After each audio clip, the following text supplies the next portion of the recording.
어떤 시골 교회에 담임 목사님 은퇴하시고 새로운 담임 목사님이 부임하셨습니다. 목사님이 취임 예배 때 너무너무 감동적이고 은혜로운 말씀을 전하시는 거예요. 사람들이 너무 놀랍다, 정말 우리 목사님 잘 모셨다 하고 칭찬이 자자했습니다. 다 새로 오신 목사님을 좋아했죠. 그 다음 주, 한 주일 지나서 다시 말씀을 듣는데 목사님이 지난주에 했던 설교를 또 하시는 거예요. 성도들이 저 듣다가 보니까 지난주 설교인데, 취임 예배 때 하신 설교인데 또 하시네? 목사님이 너무 바쁘셔서 또는 좀 착각하셔서 그런가 보다 하고 이야기를 하고 지나갔습니다. 이해했습니다. 그런데 그 다음 주일날 똑같은 설교를 또 하시는 거예요. 이제 수군대기 시작했습니다. 성도들이 우리 목사님 왜 저러시지? 참 은혜스러웠던 것 같은데 잘못 모셔온 것 같아. 우리가 실수한 거야. 목사님을 잘못 모셔왔어.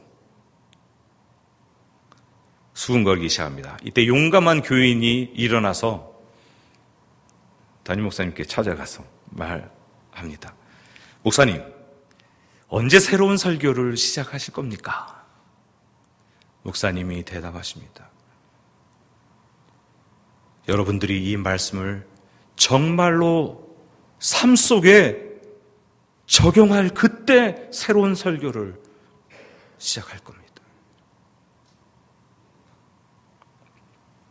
야고보서 1장 22절에 너희는 도를 행하는 자가 되고 듣기만 하여 속이는 자가 되지 말라 라고 말씀하십니다.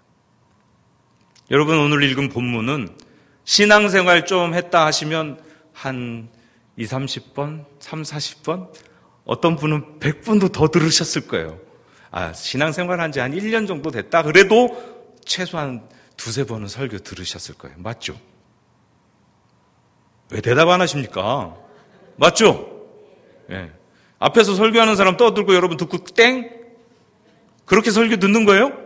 아니잖아요.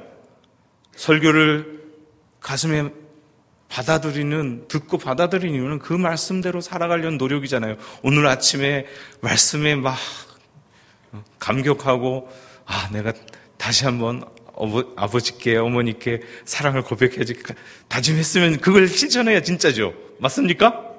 이쪽이 많이 젊은 분들이 많은데 맞습니까? 네. 오늘 말씀을 들었다면 실천해야 진짜죠. 저는 오늘 우리 광주 동산교회를 위해서 다시 한번 수도 없이 많이 들었을 이 설교를 다시 한번 하고 묵상하고 우리 교회에 적용되었으면 좋겠다 생각하는 마음으로 오늘 본문을 선택했습니다. 오늘 좀 더 깊이 좀 파고들고 싶은데요. 그러기 전에 오늘 본문이 어떤 내용인지 살짝 한번 되짚어보고 말씀 속으로 들어갔으면 좋겠습니다.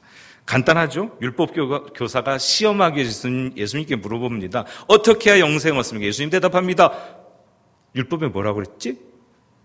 율법교사가 대답합니다. 하나님 사랑하고 이웃 사랑하라고 돼 있습니다. 예수님이 말씀하십니다. 그것을 행하라.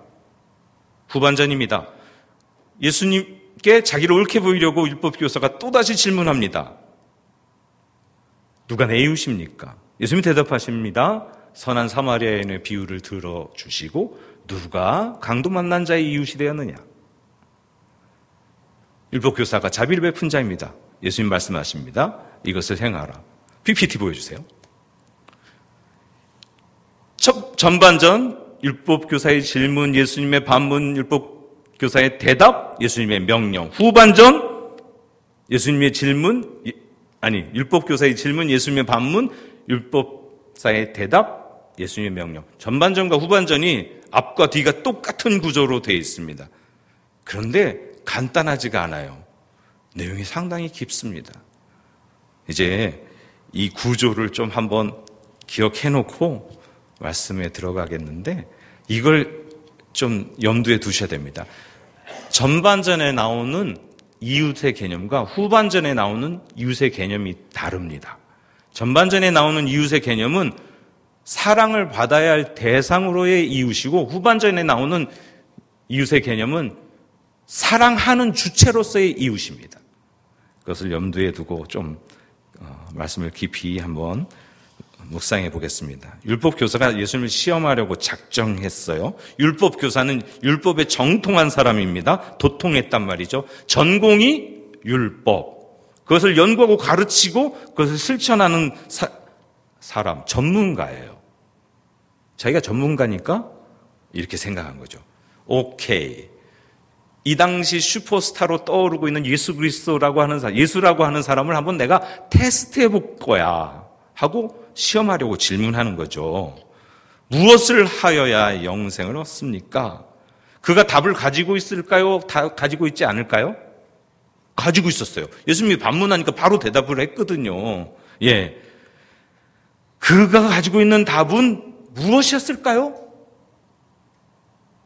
율법을 지켜야 한다는 것입니다. 많은 율법. 그 당시 율법 학자들이 정리한 게 613가지입니다. 긍정적인 율법 248가지, 부정적인 율법 365가지. 다시 말하면 해야 한다 하는 거 248가지, 하지 말아야 한다 365가지. 율법을 지켜야 한다. 이게 답이라고 생각하고 그것을 말할 준비가 되어 있다는 거죠. 여러분, 이게 왜 답이 된다고 생각했을까요? 유대교는요, 율법이라고 하는 아주 특별한 것을 잘 지키는 것으로 유명하지 않습니까? 근데 이스라엘 민족, 유대 민족이 원래 율법을 잘 지켰나요? 아니요. 여러분, 율법을 잘 지키지 못해서 바벨론에게 멸망당했어요. 그 당시 멸망을 당할 때 유대 민족 사람들이면 다 이런 의문을 가졌습니다. 세 가지예요. 하나님이 우리에게 계신데 어떻게 멸망당하지? 성전이 우리에게 있는데 어떻게 멸망당하지? 하나님이 약속한 다윗의 영원한 왕권이 우리에게 있는데 어떻게 멸망당하지? 그런데 멸망당했어요. 다 잡혀갔어요. 이게 역사적으로 그냥 드러난 거예요. 그리고 유대 교인들에게 심각한 질문으로 다가왔습니다. 하나님은 가짜인가? 그 약속은 가짜인가? 그렇게 끝나지 않았어요. 유대 민족에게 반성이 일어나기 시작했어요. 그 이유가 뭐죠? 우리가 율법을 잘 지키지 않아서다. 하나님은 유대 민족의 신이 아니라 온 나라의 신이다. 그들의 신관이 바뀌고 율법에 대한 태도가 바뀌고 해석이 바뀌었어요. 그러면서 율법을 깊이 연구하기 시작하고 율법을 잘 지키려고 노력했던 거예요. 그게 지금 율법 교사가 가지고 있는 상태였다는 거죠. 여러분, 율법은 구원받기 위해서 있는 것이 아닙니다. 율법은 구원받은 사람이 살아가는 방법이 율법입니다. 하나님의 백성은 하나님의 법대로 살아가야 된다. 그것이 율법입니다. 구원받은 후에 필요한 게 율법입니다. 이게 뭔 말이야 지금? 전 목사님 말씀하는 걸 잘 이해를 못하겠네 하는 눈빛이 좀 느껴져서 조금 설명해 드립니다. 여러분, 율법이 언제 만들어졌죠? 언제 하나님께서 율법을 주셨죠? 대답 안 하실 거예요? 네? 출애굽. 네. 모세에게 시내산에서 주셨잖아요. 출애굽 이후입니까? 이전입니까? 이후입니다. 노예 생활에 억압되어 있던 백성이 구원받은 이후 주어진 게 율법입니다. 이거 우리에게 동일하게 적용할 수 있습니다. 죄의 노예 상태에 있던 우리가 구원받은 이후에 필요한 게 율법입니다. 율법을 지키기 위해서 구원받은 게 아닙니다. 율법이 우리에게 기준이 되어서 더 높은 하나님의 뜻과 계획을 이루어드리기 위해서, 하나님의 뜻을 이루어드리기 위해서 기준으로 주신 게 율법이죠. 다시 말하면 하나님의 백성답게 살아가는 방법이요. 예수님이 율법 교사에게 물어보죠. 율법에는 뭐라고 적혀 있고 또 너는 어떻게 읽는가라는 것입니다. 율법의 내용이 무엇이고 그것을 어떻게 해석하느냐라는 것을 묻고 있는 것입니다. 왜 이렇게 질문하셨을까요?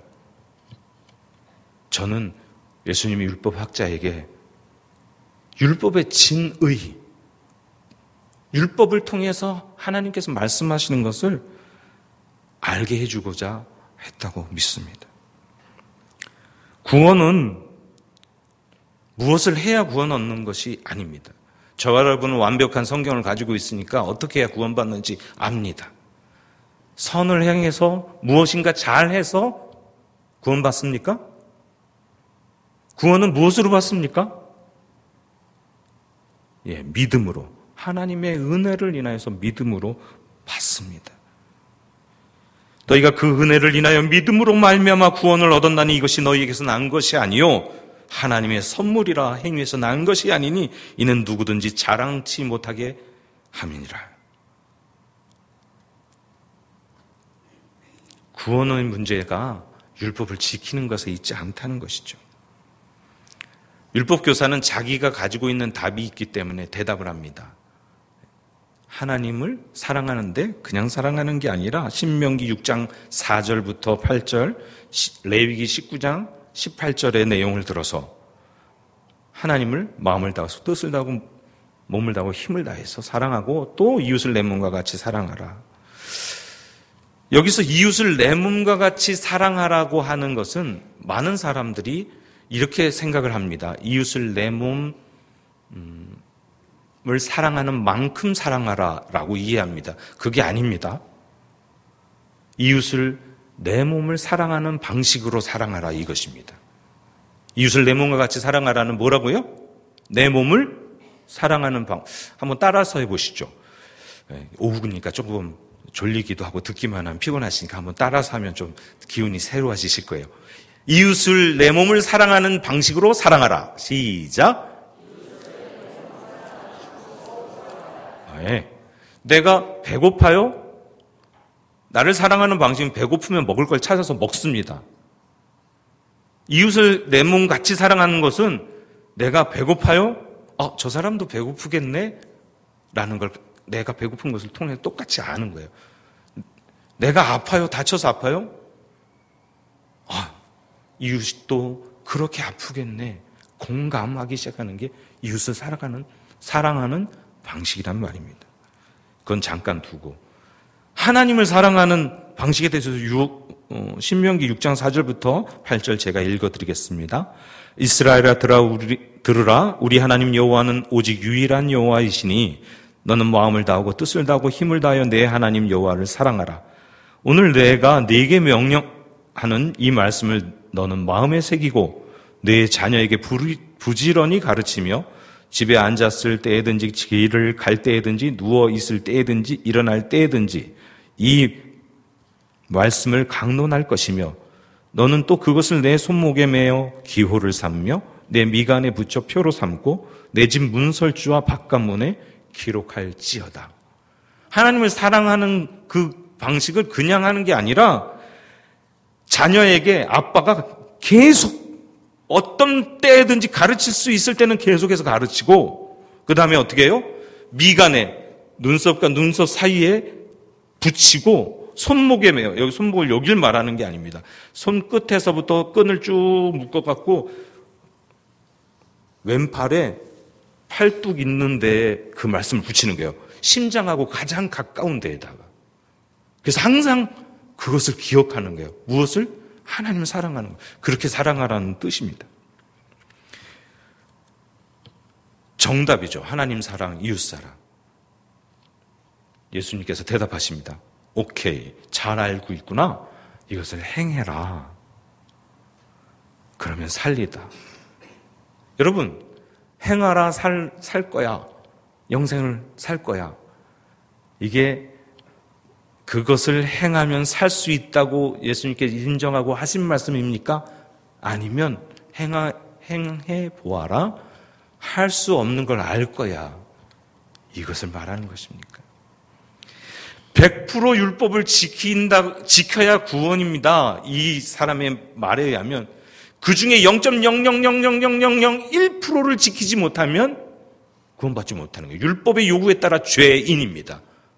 한 가지라도 흠결이 있으면요, 구원받지 못합니다. 영생받지 못합니다.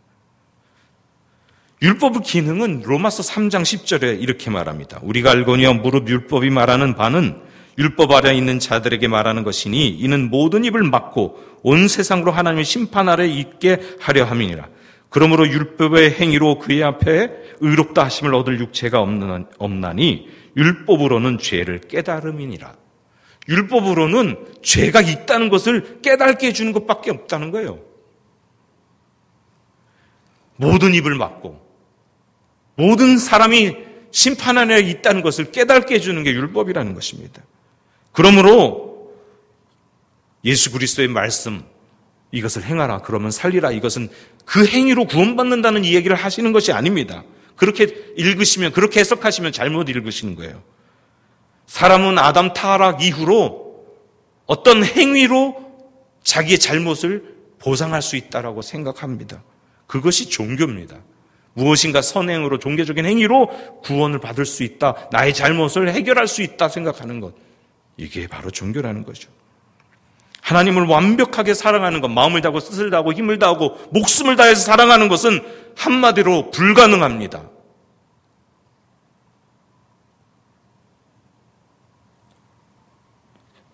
우리에게는 사랑하는 게 너무 많아요. 가족이 있고 연인이 있고 부모가 있고 자녀가 있고 친구가 있고 세상에 것들이 있습니다. 유행하는 것들이 있고 돈이 있고 물질이. 솔직히 톡해놓고 여러분, 하나님을 완벽히 사랑하십니까? 우리에게는 사랑을 요구하는 게 너무 많아요. 어떤 분은 차를 좋아하시더라고요. 여성분들은 조그만 걸 좋아하시죠. 이렇게 큰 거 별로 안 좋아하세요. 이렇게 조그만 가방, 명품, 그죠? 조그만 보석, 이렇게 다이아몬드. 그런 것들이 우리의 마음을 계속 유혹합니다. 하나님을 사랑한다는 것은 사실은 하나님의 사랑을 받아들이는 것을 말합니다. 하나님이 우리를 먼저 사랑하셨어요. 그 표현이 예수 그리스도입니다. 하나님 우리를 사랑하셔서 아들을 주셨고 그것을 받아들일 때 하나님을 사랑하기 시작하는 것입니다. 그 사랑을 의지하는 것이죠. 그것이 은혜입니다. 완전하게 마음과 뜻과 목숨과 힘을 다해 하나님을 사랑하는 것은 예수 그리스도를 믿고 성령을 의지할 때 비로소 하나님을 사랑하게, 온전히 사랑하게 시작하게 되는 것입니다. 예수 그리스도가 이를 행하라, 이 말은 불가능한 것, 곧 우리의 착함이나 선행이나 인격이나 성품, 우리가 가지고 있는 돈이나 명예나 물질, 어떤 것으로도 불가능한 그것을 알게 하시는 겁니다. 게다가 예수님의 기준은요, 율법보다 훨씬 엄격해요. 율법은 무엇을 범하면 그때 죄인이라고 그러는데 예수님은 범하기 이전에 마음의 동기가 일어나면, 미워하는 마음이라면 벌써 죄라고 말씀하시니까 완전히 불가능한 이야기라는 것입니다. 그런데 율법 교사는 그 불가능한 것을 자기는 할 수 있다고 착각한 것 같아요. 자기를 옳게 보이려고 내 이웃이 누구입니까? 라고 묻습니다. 그것은 행할 수 있다는 전제를 가지고 있는 거죠. 하나님은 보이지 않습니다. 하나님을 힘을 다해 사랑한다 라고 말할 때 보여지는 것으로 증명할 수 없으니까 그건 싹 자기가 다 사랑하는 거로 밀어놓고 지금 이웃을 사랑하는 것에 대해서 표현하고 싶은 거예요. 나 이웃 사랑하고 있는데, 내가 생각하는 이웃을 다 사랑하고 있는데 내 이웃이 누굽니까? 라고 묻는 거죠. 율법사는 사랑의 범위에 대해서 묻습니다. 이웃과 이웃이 아닌 사람의 한계를 어떻게 확정지을 수 있느냐를 묻는 것이죠. 누가 나의 이웃입니까? 라는 질문은 선택을 암시하고 있는 거예요. 어떤 사람이 이웃이고 어떤 사람이 이웃이 아니라는 거죠. 그 말은 내가 사랑해야 할 사람이 누구입니까? 라고 질문하는 것입니다. 예수님은 사랑의 실천에 대해서 말하고 있는데 율법교사는 이론적인 논쟁으로 다시 이야기를 끌어가고 싶어 하는 것입니다. 사실 이 질문은 대답이 불가능하고 또 대답이 불필요합니다. 왜냐하면 사랑은 대상이 확인됨으로써 시작되는 것이 아니라 사랑이 있기 때문에 이웃을 찾아내는 것이기 때문입니다. 사랑의 계명을 하지 못하는 이유는 사랑의 대상을 몰라서가 아니고 사랑이 없기 때문입니다. 이웃이 사랑을 만들어내는 것이 아니라 사랑이 자기 속에 있기 때문에 이웃을 찾아내는 것입니다. 이 질문에 예수님이 선한 사마리아인의 이야기를 들려줍니다. 어떤 사람이 예루살렘에 여리고 가다가 강도 만나서 죽게 되었다는 거죠. 모든 것 빼앗겨 얻어맞았어요. 제사장이나 레위인은 나름대로 자기들의 합리적인 핑계를 대고 지나갔을 것입니다. 그런데 세 번째 등장인물, 아이러니하게도 이웃의 범주에 속하지 않는 사마리아인이 등장합니다. 그리고 자비를 베풉니다. 유대인과 사마리안 사이에는 심한 갈등이 있습니다.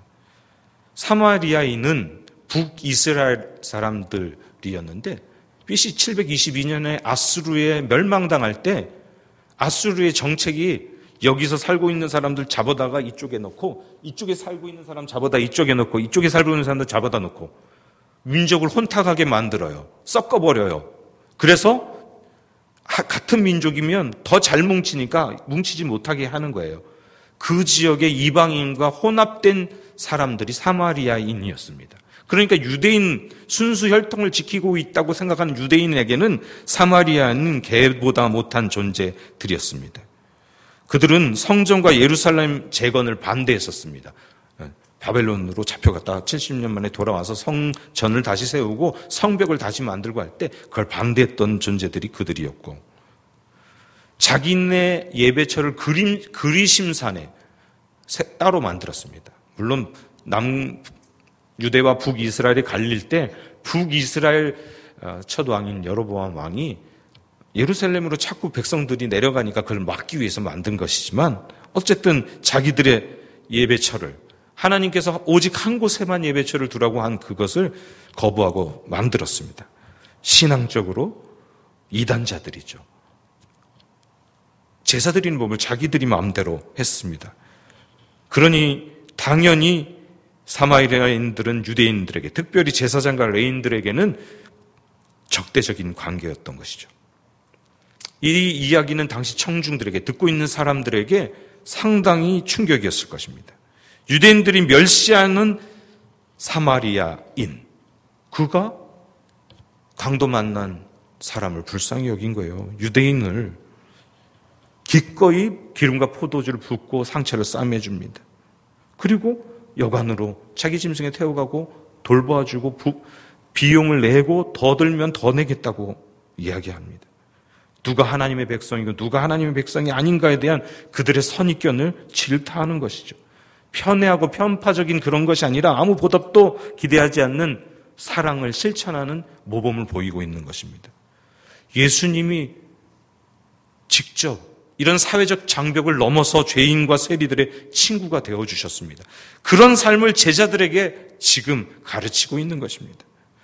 이 비유를 통하여 미움의 대상에게까지 사랑의 폭을 확대해야 된다는 사랑의 교훈을 말하는 것이죠. 누가복음에 너희를 사랑하는 사람만 사랑하면 무슨 상을 받겠느냐 하는 그 얘기와 맥락을 같이 합니다. 사랑은 대상의 외적 조건을 문제 삼지 않습니다. 이 비유를 통해 사랑에는 물질적 희생이, 또 시간적 희생이, 또 자기 희생이 따름을 보여주고 있는 것입니다. 이 비유의 끝에 예수님이 묻습니다. 누가 강도 만난 자의 이웃이 되겠느냐? 이것은 예수께서 이렇게 말하는 것이에요. 누가 이웃으로 증명되었는가? 원래대로라면 강도 만난 자의 이웃은 누가 되야죠?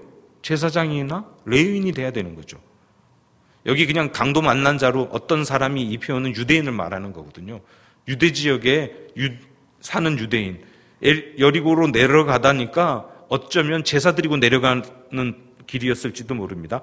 제사장도 레위인도 성전에서 무엇인가 하나님의 사역을 하고 내려갔던 길이었을 가능성이 많습니다.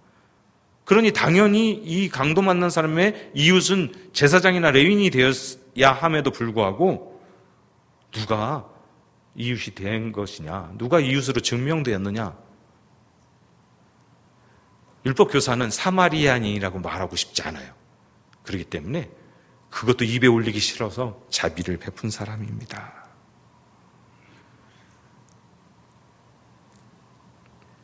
말은 좀 다르게 했지만 정답입니다. 옳습니다.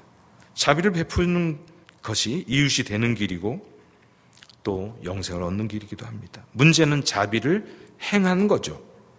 아는 것이 중요한 것이 아니라 아는 것을 실천하는 것이 중요합니다. 그래서 예수님께서 가서 너도 이와 같이 하라고 명령하십니다. 현재형 명령은 그냥 한 번 행하라는 뜻이 아니라 헬라에서 현재형으로서 명령어는 계속해서 실천하라는 뜻입니다. 가서 이것을 행하라. 이것은 무엇에 대한 질문입니까? 내 이웃이 누구입니까에 대한 질문입니까? 무엇을 행해야 영생을 얻습니까에 대한 질문입니까? 예수님은 두 개 다를 가서 이것을 행해라로 두 개 다 대답하고 계신 것입니다. 상당히 중의적인 것이죠. 예수님이 누구인지 묻는 것은 누가 강도자 만난 자의 이웃이 되는가의 질문으로 네가 이웃이 되어줘라. 이것을 행하라. 이웃이 누군가 찾는 게 아니라 네가 이웃이 되어줘야 한다라는 대답을 해주신 것이고, 영생을 어떻게 해야 영생을 얻습니까에 대한 대답으로 자비를 베푸는 것, 그것을 행하는 것으로 알려주고 있는 것입니다. 제사장이나 레위인들은 율법에 정통했으며 하나님 말씀대로 행하는 사람들입니다. 그러나 그들은 하나님 말씀대로 강도 만난 자를 돌봐주지 않습니다. 이웃을 사랑하는 것이 아니죠. 사랑은 말로만 하거나 아는 것으로 끝나는 것이 아니라 실천하는 것입니다. 논리적인 설명이 중요한 것이 아니라 당장에 눈앞에 보이는 사람, 불쌍한 사람을 사랑하고 자비를 베푸는 것이 더 중요한 것입니다. 거치대로 자비 베푸는 것이 아니라 진실로 불쌍한 사람을 자기 몸과 같이 생각하는 자비, 그것이 진실한 사랑입니다. 사마리아인의 행위를 보면 우리는 많은 것을 생각하게 합니다. 죽어가는 사람에게 베푼 헌신적인 사랑, 점점점 심층적인 자비를 베푸는 모습입니다. 불쌍히 여기는 마음을 먼저 가졌어요. 가까이 다가갔어요. 그리고 자기 경제적인 손실에 대해 생각하지 않고 기름 붓고 포도주 붓고 싸매했다고 하는데요, 붕대를 가지고 다녀서 싸맨 게 아닙니다. 자기 머리에 두른 수건을 벗어서 싸맸거나 아니면 배 속옷을 찢어서 싸매야만 했을 것입니다. 자기의 물질까지 희생하고 자기 짐승에 태워주는 희생까지. 피 철철 나고 있는 사람을 자기 자가용에 지금 태우고 가는 거죠. 그리고 그것은 끝난 것이 아닙니다. 하루 밤새 간호해 준 겁니다. 혹시 가족 중에 누가 아픈 분 계시면 하루 밤새 간호하는 게 쉽지 않은 것을 다 아실 거예요. 생명부지인 사람을 향한 자비의 마음이 드러나고 있습니다. 끝난 게 아니에요. 떠나면서 2데나리온, 1데나리온 마태복음에 보면 노동자 하루의 일당입니다. 요즘 노동자 일당이 숭령공은 20만 원, 시다. 옆에서 보조하는 사람은 10만 원 받더라고요.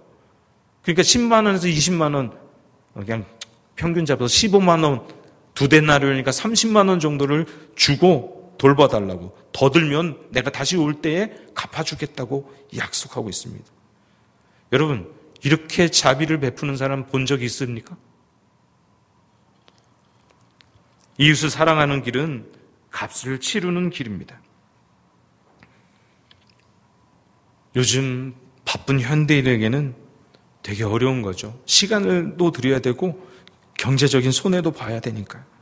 하지만 하나님의 사랑을 받은 성도는 그런 대가를 지불하기를 주저하지 않는 사람입니다.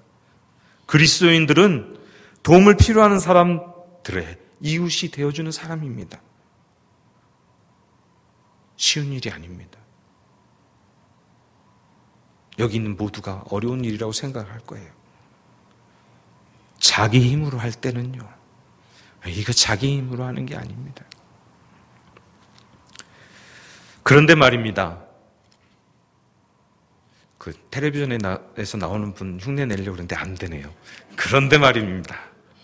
율법 교사의 내 이웃이 누구입니까? 라는 질문에 예수님은 내 이웃은 강도 만난 사람 같이 불쌍한 사람이야 라고 대답하지 않았습니다. 강도 만난 자의 이웃이 누구냐고 물어보신 거죠. 내 이웃, 세 번째 PPT 보여주십시오. 내 이웃, 나의 이웃이 누굽니까? 예수님의 대답은 강도 만난 자의 이웃에 말했어요. 나의 이웃, 강도 만난 자의 이웃을 빼면 나는 누구죠? 강도 만난 자. 이 본문엔 이 메시지가 숨겨져 있습니다. 우리에게 적용하면 바로 내가 강도 만난 사람입니다. 바로 우리가 강도 만난 자입니다. 우리는 간혹 잊고 삽니다. 율법 교사의 입장에서 듣고 있어요. 사실은 우리가 강도 만난 사람입니다. 이 세상의 풍속에, 죄의 유혹에, 죄의 세력에, 어둠의 세력에, 사탄의 공격에 강도 만난 사람이 바로 다른 사람이 아니라 우리입니다. 우리가 강도 만난 자의 모습과 같습니다. 거반 죽어있는 우리에게 찾아오신 분이 선한 사마리아인으로서 예수 그리스도입니다. 사실 선한 사마리아 사람은 바로 예수 그리스도를 말씀하고 있습니다. 자비를 베푼 자가 강도 만난 자의 이웃이 되어준 것처럼 예수께서 강도 만난 우리에게 찾아오셔서 우리의 내면의 상처를 싸매주시고 구원하셨습니다. 좀 아까 살펴보았지만 우리 힘으로는 실제로 그런 사랑을 할 능력도 할 힘도 없습니다. 예수 그리스도의 자비, 그 사랑을 받은 사람이 진정으로 이웃을 사랑할 수 있고 예수 그리스도의 십자가의 사랑을 체험한 사람이 진정한 사랑을 할 수 있고 자비를 베풀 수 있습니다. 선한 사마리아인의 이야기를 통해 주님은 우리가 사랑해야 할 이웃이 누군지 고민하도록 하지 않습니다. 이웃은 골라서 사랑하는 게 아닙니다. 누구든지 도움이 필요한 사람, 그 사람이 우리가 이웃이 되어줘야 될 사람입니다. 동족 유대인만 이웃이고 이방인은 아니라고 생각하는 당시의 유대인들에게 오히려 이웃에게 사랑을 표현한 사마리아 사람을 등장시켜서 이웃사랑이 무엇인지 나타내고 있습니다. 강도 만난 자와 같은 모든 인류를 위해 예수께서 이 땅에 오셨습니다. 여전히 강도 만난 자와 같은 불쌍한 사람들에게 예수 그리스도는 사랑을 베풀기 원하십니다. 바로 저와 여러분, 우리를 통해서요. 우리 주변에는 아직 여전히 강도 만난 사람들, 신음하고 있는 영혼들이 있습니다. 사실 우리 교회 안에도 있을 수 있습니다. 자신이 강도 만난 자라는 사실을 알지 못하는 현대인들이죠. 제사장이나 레인처럼 무관심하게 지나가지 말고 저와 여러분, 그들의 진정한 이웃이 되어 주십시오. 예수님께서 가서 너도 이와 같이 하라 라고 말씀하십니다. 적어도 5사람 이상과 눈을 맞춰 보시겠습니까? 눈 감고 계신 분 눈을 뜨셔서 5사람 이상에게 눈을 맞추셔서 한번 말씀해 보시겠습니까? 내가 이웃이 되어주겠습니다. 멀리 밖에 있는 사람 찾지 말고 우리 교회 안에 있는 분들에게 이웃이 되어주겠습니다. 강도 만난 자의 이웃인 선한 사마리아인처럼 또한 예수님처럼 우리 주변에 있는 사람들, 우리 교우들, 또 아직 영생을 알지 못하는 우리 이웃들 찾아가서 그리스도의 사랑을 증거하고 그들에게 사랑을 베푸는 저와 여러분 되기를 주님의 이름으로 축원합니다.